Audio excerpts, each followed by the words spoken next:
Adriana Arredondo Leos, ella es licenciada en enfermería por la Facultad de Enfermería de aquí del Estado de Nuevo León.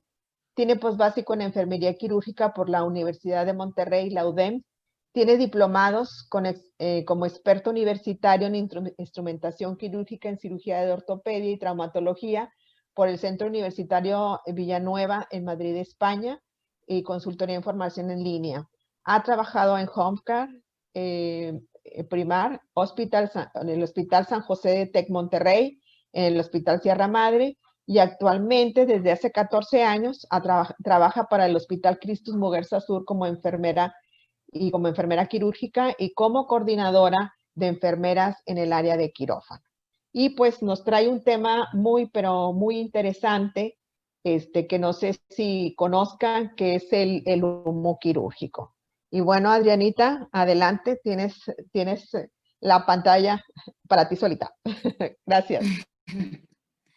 Muchas gracias.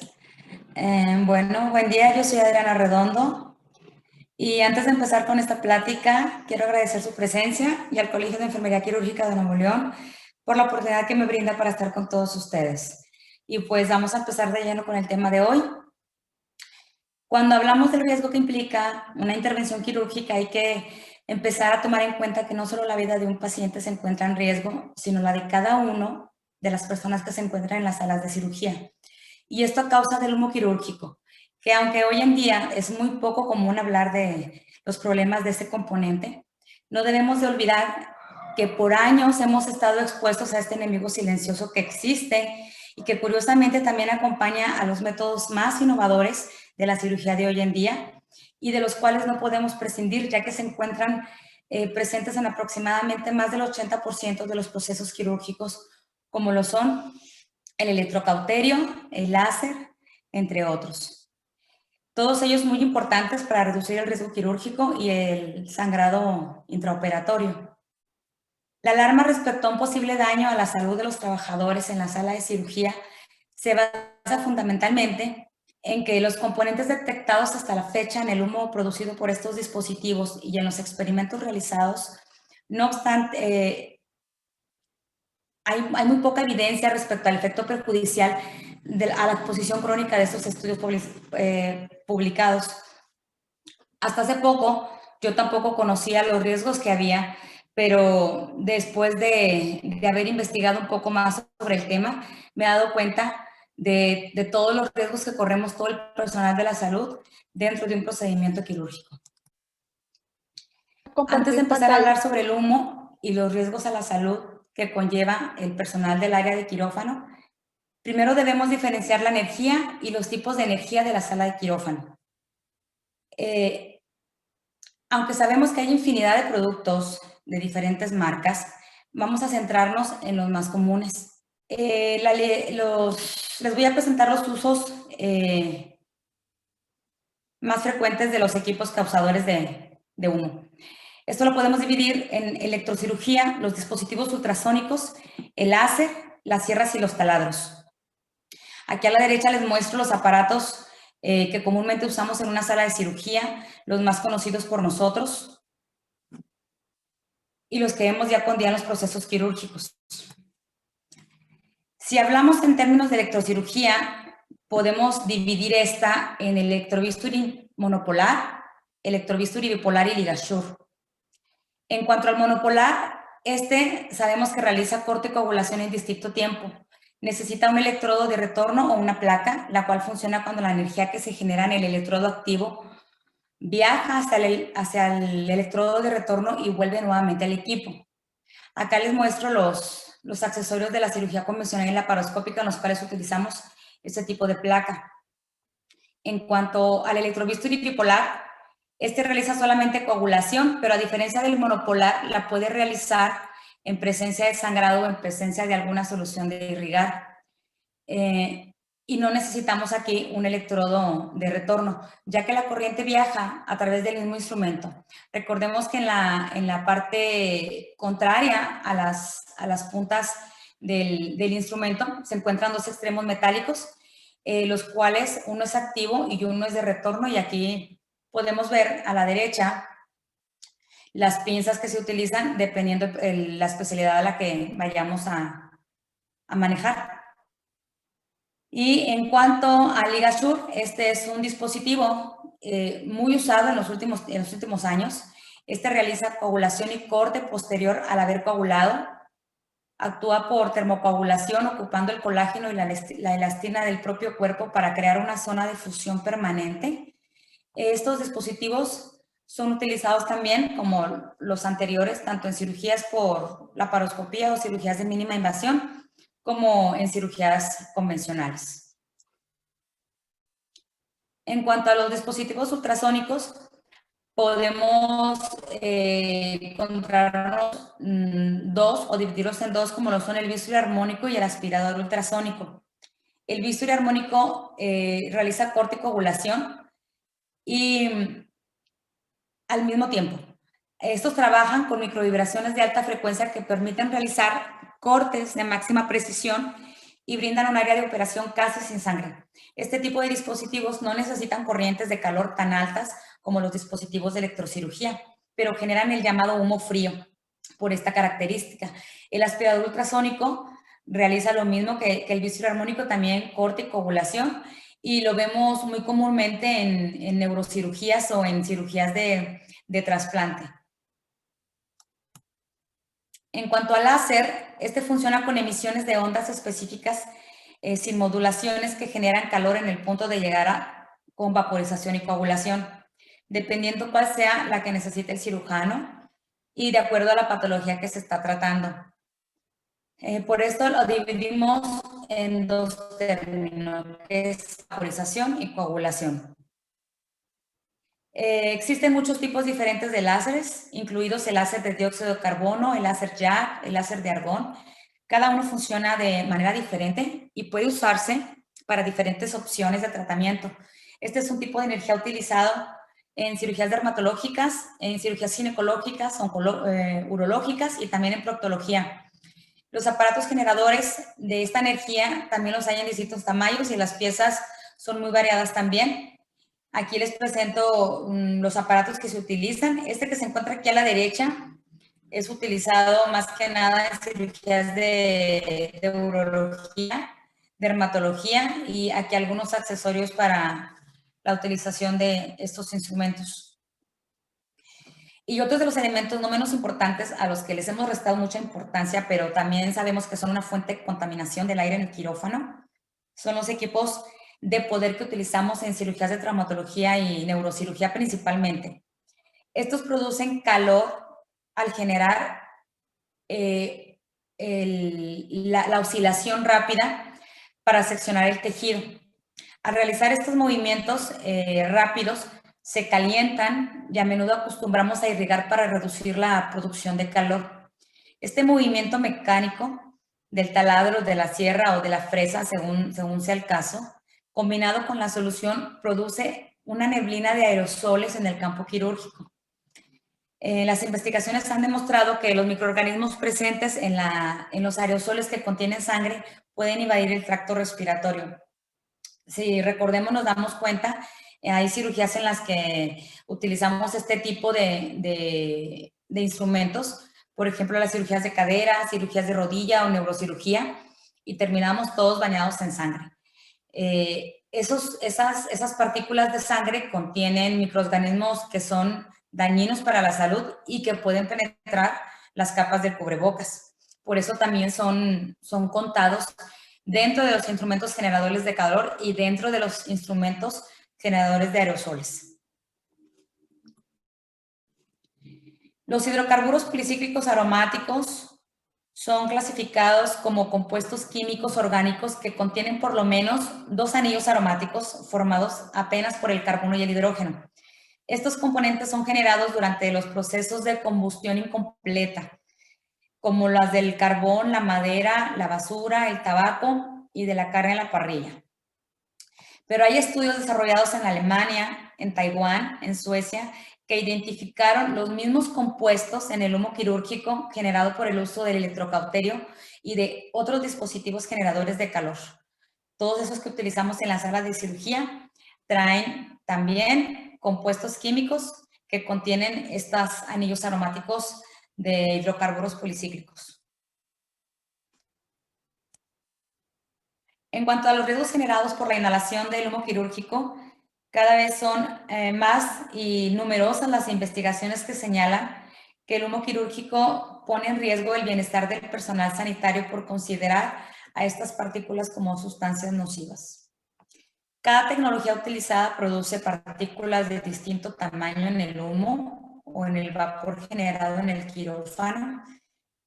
Cuanto menor sea el tamaño de las partículas, más lejos van a viajar, por lo que pueden impactar tanto a los miembros del equipo estéril como a las demás personas que circulan en la sala durante el transoperatorio. Y en cuanto descifremos los peligros que estos representan, vamos a saber por qué es tan necesario producir la mínima inhalación de este componente. Ya una vez que repasamos los equipos utilizados en cirugías, el tipo de energía y el humo que podemos producir, viene la pregunta de hoy: ¿qué es el humo quirúrgico? Bueno, pues lo podemos decir que es toda partícula que en estado de suspensión generada durante una intervención quirúrgica. Surge por la interacción de los huesos o los tejidos con altas temperaturas propias de la electrocirugía. Este tipo de humo contiene material químico peligroso para el ser humano, ya que hasta el momento han sido identificados 80 compuestos de diferentes tamaños en el humo, habiéndose estudiado hasta apenas hoy en día la mitad, y el resto aún está en fase de investigación. De lo conocido, se han podido detectar sustancias químicas nocivas, células viables a través del aire, partículas dañinas que terminan en un sistema respiratorio de todos los reunidos en la sala de operaciones, y algunas de las sustancias identificadas en el humo quirúrgico son el dióxido de carbono, el tolueno butaireno, el etilbenceno, el gileno, el propileno y el ácido hexadecanoico. El humo quirúrgico procede de la utilización de instrumentos electroquirúrgicos. La literatura médica nos brinda dos términos de riesgo para esta problemática, que son el humo quirúrgico y el aerosol, también llamada columna de humo, ya que la diferencia entre estos dos estriba en el tamaño de las partículas. Por ejemplo, el humo quirúrgico está compuesto de dos tipos de poblaciones de partículas, pequeñas y grandes. Las más pequeñas son esféricas, contienen sodio, potasio, magnesio, calcio y hierro, y son producidas por la evaporación uniforme de líquidos que dan lugar a un flujo de gas. Las partículas más grandes son irregulares, contienen carbono y oxígeno, resultan de la explosión y la fragmentación del tejido, es decir, del arrastre secundario a los aspectos mecánicos. Se ha demostrado que hay partículas de 0.7 a 25 nanómetros en la estela de láser de CO2 y en el humo producido por el electrocauterio. Aquellas que tienen entre 0.5 y 5 nanómetros se consideran polvo lesivo para el pulmón porque pueden penetrar en sus regiones más profundas. Por lo general, las partículas se encuentran frecuentemente en las cirugías convencionales. En cuanto al aerosol o la columna de humo, se describe como una suspensión de partículas en un gas.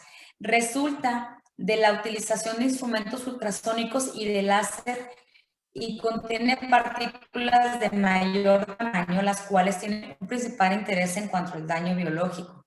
Por ejemplo, en las intervenciones de la laparoscopía, la columna de humo generada no puede ser absorbida por el peritoneo del paciente, y esto disminuye la visibilidad al colocarse todo este humo enfrente de la lente de la laparoscopía, o porque permanece en suspensión entre la laparoscopia y el objetivo quirúrgico durante la intervención. Es entonces que para restablecer la visibilidad en el campo quirúrgico, el cirujano requiere realizar la limpieza de las capas de las partículas, lo que comúnmente logra abriendo una llave del trocar. Parece ser que los instrumentos monopolares son los que ocasionan el mayor deterioro de la visibilidad. Entonces, mientras que el cirujano abre la llave del trocar, pues recibe una bocanada de este humo contaminante para el cuerpo. Los instrumentos bipolares y los ultrasónicos son los que menos la afectan, y en cualquier caso, la persona siempre va a recibir durante la extracción del aerosol las consecuencias de los daños de este humo. No debemos olvidar que en los momentos en que se abre la válvula del trocar para evacuar el humo, para introducir instrumentos, todos los demás miembros que se encuentran en la cirugía pueden recibir directamente el CO2 y las partículas en suspensión en la cara. Aunque la exposición de los cirujanos es un poco más intensa porque ellos son los que se encuentran operando, todos los demás miembros del equipo quirúrgico también se encuentran en riesgo. El tamaño de las partículas producidas en aerosol que son transportadas por el aire se encuentran en un rango que va desde los 200 micrómetros a menos de 10 micrómetros. El diámetro medio de las partículas depende de factores que incluyen la intensidad de la energía que actúa sobre el tejido. Se han reportado los siguientes tamaños de partículas en esta diapositiva. Yo les voy a presentar los más comunes. Por ejemplo, en el electrocauterio, durante el uso de este instrumento se pueden producir partículas que pueden llegar hasta 0.1 micra. Con el láser, durante la remoción del tejido, el diámetro medio de la partícula es aproximadamente de 0.3 micras. Y con la utilización del electrobisturí o del bisturí ultrasónico, se puede despedir partículas de hasta 0.35 a 6.5 micras de diámetro. Esto significa que una fracción muy grande de estas partículas de humo es inhalada por el personal presente en la sala de cirugía, en mayor o menor grado, dependiendo de la cercanía que se tenga con el tejido, y que estas partículas pueden depositarse en los alvéolos de los pulmones. Algunas mediciones que se realizaron durante los procedimientos de carcinomatosis peritoneal y otras intervenciones del tracto gastrointestinal oscilaron entre 1 y 10 micras para partículas convencionales y de 0.02 a 1 micras para partículas nanométricas. Estos compuestos químicos producidos por el humo quirúrgico pueden desencadenar efectos nocivos para el organismo humano que van desde señales de síntomas respiratorios hasta el cáncer. De esta manera, el humo generado por el uso de electrocauterios se vuelve un riesgo químico para la salud de los trabajadores que componen el equipo quirúrgico. Los riesgos asociados a la inhalación del humo para el personal, además de disminuir la visibilidad durante la intervención y todas las demás cosas que ya les mencioné antes, pueden presentar problemas a corto plazo y a largo plazo. Dentro de los problemas a corto plazo puede haber irritación de tráquea, inflamación aguda y crónica de las vías aéreas, irritación de los ojos, lagrimeo, congestión nasal, dolor de cabeza, náuseas y dolor de nariz-garganta y vómito.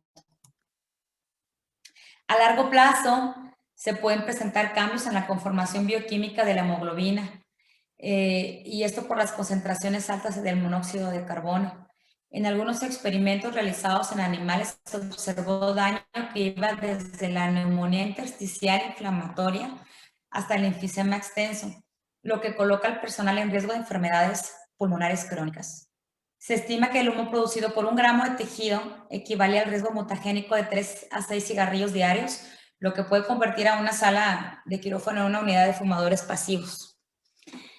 Hay estudios que han detectado ácidos nucleicos del virus del papiloma humano e incluso del virus de inmunodeficiencia humana viables en el humo quirúrgico. Puede producir verrugas nasofaringeas, sobre todo en los cirujanos que trabajan con el láser de CO2. Puede causar papilomatosis laríngea. Con el uso tanto del bisturí eléctrico como del láser se pueden volatilizar partículas virales del VPH capaces de generar lesiones similares a las que fueron tratadas.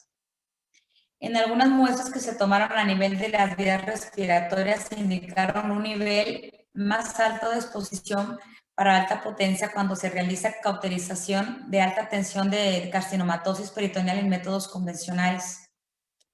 En los pacientes, la liberación de células durante un procedimiento laparoscópico se ha considerado como la causa de crecimiento tumoral en los lugares de fuga del nemoperitoneo, o sea, alrededor de los trócares, lejos de la extirpación del tejido canceroso.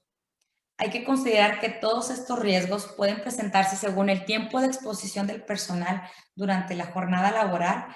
También depende mucho del tipo de cirugía y el tipo de energía utilizada. Bueno, desde su inicio a finales del 2019 en la ciudad de Wuhan, en China, el SARS-CoV-2 o el síndrome de respiratorio agudo severo se ha propagado rápidamente por todo el mundo, siendo declarado por la Organización Mundial de la Salud como una situación de pandemia desde el pasado 11 de marzo del 2020. La aparición de este virus ha significado un cambio radical en nuestra forma de vida y socialización y está teniendo también un gran impacto en los servicios sanitarios.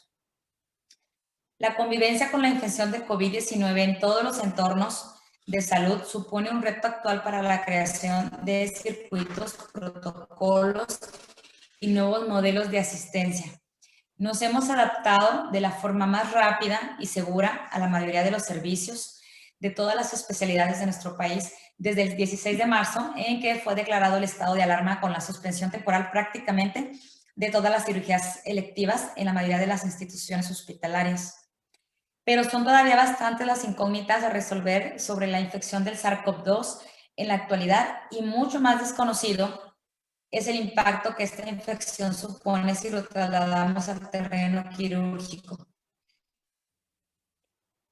Pero ¿cómo sobrellevamos nuestro entorno en tiempos de COVID-19? Bueno, como ya lo dije anteriormente, el humo quirúrgico es una colección de partículas suspendidas en el aire procedente de la destrucción térmica de los huesos o tejidos. La evidencia respecto al efecto del COVID-19 y la cirugía laparoscópica es escasa y de calidad limitada, pero aún así, la cirugía mínimamente invasiva es considerada de elección por el personal médico en pacientes COVID, por las conocidas ventajas hacia el paciente respecto a la convencional. Hay menor morbilidad, menor estancia hospitalaria, menor riesgo de infección, y no solamente por COVID, sino por muchas otras enfermedades nosocomiales, ya que los procedimientos quirúrgicos autónomos y contenidos respecto a la liberación de humo son mucho más seguros. A pesar de la falta de evidencia clara a favor o en contra de las vías de abordaje, ya sea abierta, vaginal o de mínima invasión, para la mayoría de los procedimientos, las dos recomendaciones fundamentales en quirófano siempre van a incluir el uso del equipo de protección personal adecuado para el personal de quirófano y la adopción de precauciones para reducir la exposición al CO2 y al humo quirúrgico que puede escaparse en estos procedimientos. Aún así, el conocer las consecuencias del humo no tiene nada que ver con tener que prescindir de diversos métodos como el láser o el electrobisturi, ya que son necesarios para llevar a cabo una cirugía. Solo que sí debemos tomar en cuenta las soluciones y los mecanismos que nos pueden ayudar para reducir los peligros inherentes, como lo son que haya sistema de protección individual para el equipo, batas impermeables, un gorro que cubra toda la cabeza, mascarillas quirúrgicas, mascarillas con una capacidad de filtrado del 92% más, dependiendo de los recursos de cada centro, protectores para calzado, guantes, protección ocular, limitar el número del personal de quirófano solamente el esencial para evitar los riesgos de la transmisión innecesarios. Del mismo modo, al ser un virus respiratorio y de precisar cirugía laparoscópica con anestesia general, que también es considerada dentro de los procedimientos generadores de aerosoles, es de especial importancia la protección del equipo anestesiólogo. En el momento de la intubación orofaringea, solamente deben permanecer en sala el anestesiólogo junto con la enfermera circulante. Y consideran en ese sentido que todos los pacientes pueden ser potencialmente COVID. Los organismos responsables de velar por la salud de los trabajadores en distintos países no han emitido todavía normas para el tratamiento de la evacuación del humo quirúrgico generado en las intervenciones tanto convencionales como de mínima invasión. Y es por eso la importancia de mencionarles las medidas preventivas y dispositivos para disminuir el riesgo de exposición de todo el personal de una sala de quirófano. Los momentos en cirugía laparoscópica donde la posible transmisión del ARN viral puede manifestarse son durante la creación del neumoperitoneo, la colocación de los trocar, durante el momento de la extracción de la pieza ya sea embolsada o por vía abdominal o mediante la apertura de vagina, durante la retirada de los trócares y al final de la cirugía al vaciar el neumoperitoneo residual.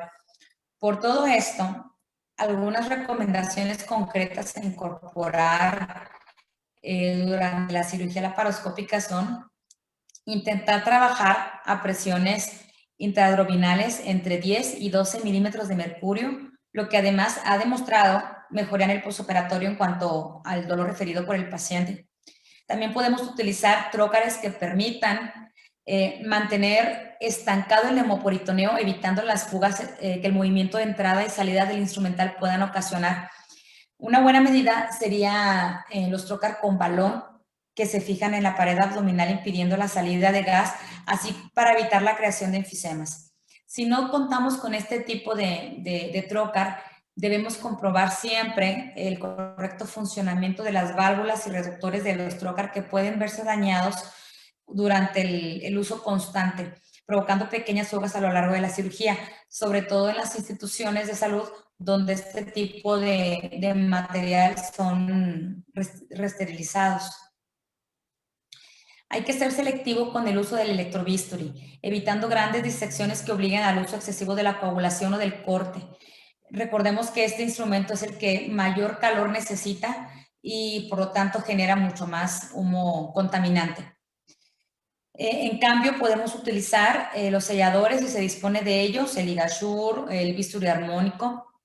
Evitar siempre el modo spray, ya que provoca mayor dispersión de humo y las pequeñas gotas de sangre que pueden venir cargadas de líquido peritoneal.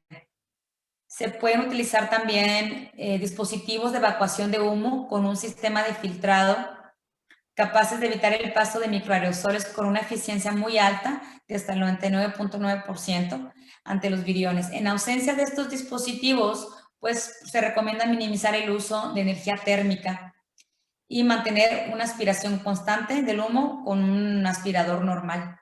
En algunas instituciones, por la falta de estos dispositivos, pues es lo que hemos estado utilizando, la aspiración convencional con salida a una solución de cloro al 10%. También se deben evitar pérdidas bruscas de neumoperitoneo, sobre todo al final de la cirugía y durante la extracción de las piezas. Y utilizar el electrocauterio lo menos posible. Recordemos que estos dispositivos son los que necesitan más calor. La normativa actual de prevención se limita a medidas de control de la calidad ambiental en los quirófanos, los cuales deben experimentar un mínimo de 15 a 20 cambios de aire por hora y las presiones dentro de ellos deben de ser positivas respecto a las del entorno, lo que se consigue con tasas de impulsión de aire de un 15% superiores a las de la extracción. Esta medida contribuye a eliminar los gases anestésicos y otros productos que se pueden acumular en la sala de cirugía.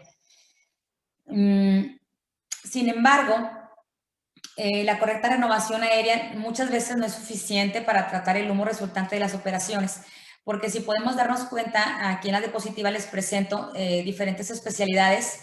El humo quirúrgico se encuentra durante ese entorno, por lo tanto, el cambio de aire no puede llegar tan rápido y el personal se encuentra muy expuesto al humo antes de que surja el recambio de aire.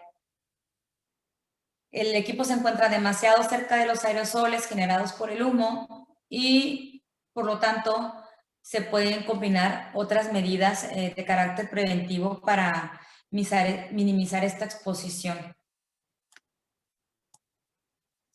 De la misma manera que tenemos una gran variedad en dispositivos para hacer más sencillos los procedimientos quirúrgicos, no debemos olvidar que todos estos equipos también son generadores de humo. Y por lo que también se cuenta con una gran variedad de equipos para la aspiración y filtración de gases quirúrgicos, los cuales tienen como objetivo minimizar la exposición del personal médico durante las intervenciones. Mencionando las cirugías laparoscópicas, hay que tener en cuenta que se emplea una cantidad variable de CO2, aproximadamente de 15 a 150 litros, según la duración, la complejidad o las incidencias que se presenten durante la cirugía. Este gas se mezcla con el humo producido por los instrumentos electroquirúrgicos, los ultrasonidos, los láser, y se libera al aire ambiente respirado por el personal de quirófano sin que ninguna norma regule este proceso. Debido a que la cantidad de gas quirúrgico es mucho más variable y con incidencias complejas al de las intervenciones convencionales por la carga de CO2, aquí les muestro unos modelos que constan de mangueras de aspiración, las cuales se conectan a los trocar que se emplean en las cirugías de laparoscopía. Y también se pueden conectar a los instrumentos quirúrgicos laparoscópicos. Contienen un filtro que va a un aparato y una vez aspirado el humo a través de la manguera, esta pasa por el filtro, de ahí va a pasar a la máquina, después pasa al sistema de aspiración convencional de la sala y de esta manera un gran número de virus y sustancias tóxicas son inhalados por el personal sanitario. Los hay de muchas marcas y de muchos modelos, entonces yo aquí nada más les pongo una diapositiva de lo que se utiliza en muchos lugares, en muchos hospitales de tercer nivel. En cuanto a los procedimientos convencionales, en cirugías abiertas podemos encontrar los lápices electroquirúrgicos, aspiradores de humo y otros dispositivos de mayor tamaño que constan de un brazo con soporte para la manguera aspiradora. Todos dependen de la especialidad que lo requiera. Estas mangueras capturan y filtran el humo quirúrgico, además de eliminar los olores nocivos del sitio de operación. Son muy silenciosos, funcionan con un filtro también que tiene una vida útil de hasta 35 horas, el cual puede ser capaz de detener las partículas de hasta 0.1 micras y van conectados al motor y a su vez a la toma de succión de la sala. Y lo mejor es que este tipo de instrumentos pueden ser compatibles con distintas marcas. Bueno, sabemos que dada la situación de hoy en día hay un desabasto general en las instituciones tanto públicas como privadas que aumentan los riesgos de contraer enfermedades por la exposición del humo quirúrgico. Cuando no se dispone de evacuadores de humo comerciales, pues entonces es cuando el personal sanitario recurre a las alternativas artesanales como estas. Aquí en la primera línea les puedo mostrar que un cirujano o un personal de la salud atraviesa un tubo de succión con una hoja de bisturí para poner a través de la abertura la punta del lápiz de electrocirugía. En cirugías de laparoscopía, de la misma manera, utilizan un tubo de succión normal conectado a la válvula de la salida de aire del trocar y posteriormente al dispositivo de salida con una solución clorada al 10% y de ahí a la toma general de la sala. Aunque esas medidas improvisadas pueden no ser tan confiables como un dispositivo comercial, sí podemos reducir un poco la carga viral y la carga bacteriológica generada por el humo quirúrgico. Hablando de otras medidas de protección como lo son las mascarillas quirúrgicas y los respiradores, actualmente la preocupación se basa en la naturaleza de los componentes del humo quirúrgico identificados hasta la fecha que pueden ser claramente perjudiciales para todos. El propósito inicial de una mascarilla quirúrgica era proteger a los pacientes de las infecciones transmitidas por los miembros del equipo quirúrgico. Ahora, y después de esta pandemia, hemos puesto un poco más de atención y después de saber a todos los peligros a los que nos enfrentamos, existe la necesidad de proteger también al equipo de salud y a todos los que nos encontramos cerca de estos riesgos. La Organización Mundial de la Salud recomienda utilizar una mascarilla con filtro de partículas que confiera una protección como mínimo acorde con la norma del Instituto Nacional de Salud y Seguridad Ocupacional de los Estados Unidos si van a realizar procedimientos que generen aerosoles. La utilización de respiradores quirúrgicos combinado con las mascarillas comunes nos brindan mejores beneficios durante el procedimiento quirúrgico, ya que reduce el riesgo de aspiración de partículas potencialmente nocivas para la salud. La utilización por sí sola de la mascarilla tradicional supone un alto riesgo de aspiración, ya que por el tamaño de los virus son capaces de pasar por las capas de las mismas. Existen diferentes tipos de mascarillas según sea la finalidad y las podemos ver del tipo quirúrgico sanitario como son los respiradores, las mascarillas de protección. Pero, ¿cuál de los dos tipos de protección difieren en cuanto a su función? ¿Cuáles podemos elegir si de protección para el personal de salud se trata? Las mascarillas de uso quirúrgico están hechas principalmente para evitar que las partículas que exhala quien las usa contaminen el entorno de trabajo. Este tipo de mascarillas son las que hemos venido utilizando por años.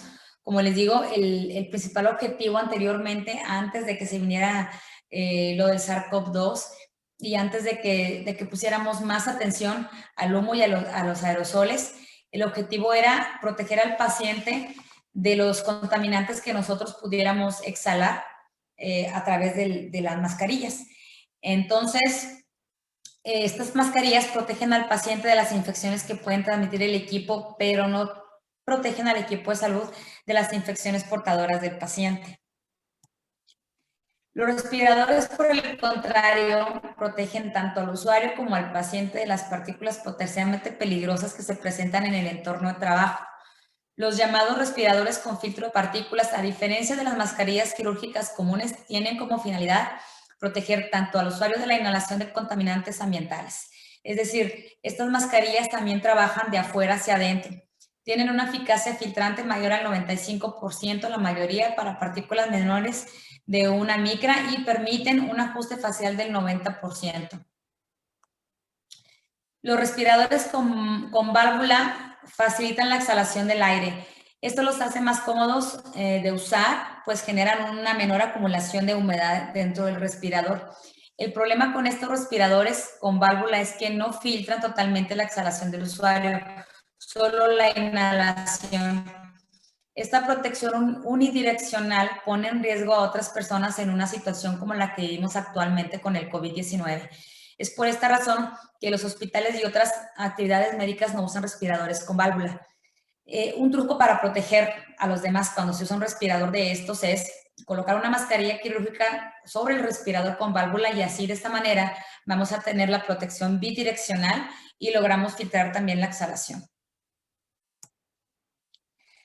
Para finalizar, lo que podemos hacer para protegernos de los peligros potenciales para la inhalación del humo quirúrgico es empezar a protegernos nosotros mismos, utilizando las herramientas y los conocimientos que hemos adquirido, por lo menos hasta que haya una normativa que regule los procesos quirúrgicos para reducir la exposición del personal de la salud ante este peligro latente. Y bueno, pues con esta frase termino mi presentación. Respirar sin riesgo es un derecho para todos. Muchas gracias. Tengo una pregunta de parte de uno de los asistentes. Dice, ¿la enfermera quirúrgica y circulante cuentan con algún apoyo o compensación económica por los riesgos de exposición? En la mayoría de las instituciones privadas sé que no contamos con un seguro de riesgos. Nosotros, como lo dije anteriormente, hay organismos que aún no regulan este riesgo sanitario, pero seguimos trabajando para que la enfermería sea parte de estos derechos que como profesionales nos merecemos todos. Ahorita hay diversas asociaciones o organismos que están comprometidos en el estudio de la regulación de los riesgos profesionales derivados en el trabajo.